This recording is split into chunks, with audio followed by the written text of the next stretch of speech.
Civil ড্রেসে কাউরে অ্যারেস্টও করবে না। তাদের জ্যাকেট অবশ্যই পরিধান করতে হবে, তাদের আইডি কার্ড শো করতে হবে। সিভিল ড্রেসে গ্রেপ্তার নয় বলে জানিয়েছেন স্বরাষ্ট্র উপদেষ্টা লেফটেন্যান্ট জেনারেল অবসরপ্রাপ্ত জাহাঙ্গীর আলম চৌধুরী। তিনি বলেন, ডিবি কার্যালয়ে আয়নাঘর বা ভাতের হোটেল বলে কিছুই থাকবে না, আর ডিবি সিভিল ড্রেসে কাউকে আটকও করতে পারবে না। অবশ্যই ডিবিকে জ্যাকেট পরিধান ও আইডি কার্ড শো করতে হবে।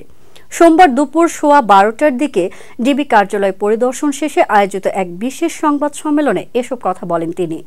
ডিবিতে সেই আয়নাঘর এখনো অক্ষত রয়েছে কিনা এমন প্রশ্নের জবাবে স্বরাষ্ট্র উপদেষ্টা বলেন, আয়নাঘর বলে কিছু নেই। আমি ডিবিকে বলেছি, ডিবি কার্যালয়ের ভেতরের এই পুকুরটা যেন আয়নার মতো পরিষ্কার থাকে। আয়নাঘর বলে কিছু থাকবে না, কোনো ভাতের হোটেলও থাকবে না। আমি ডিবিকে বলেছি, সিভিল ড্রেসে ওনাকে ধরবে না, অবশ্যই জ্যাকেট পরিধান করবে, এছাড়া আইডি কার্ড শো করতে হবে।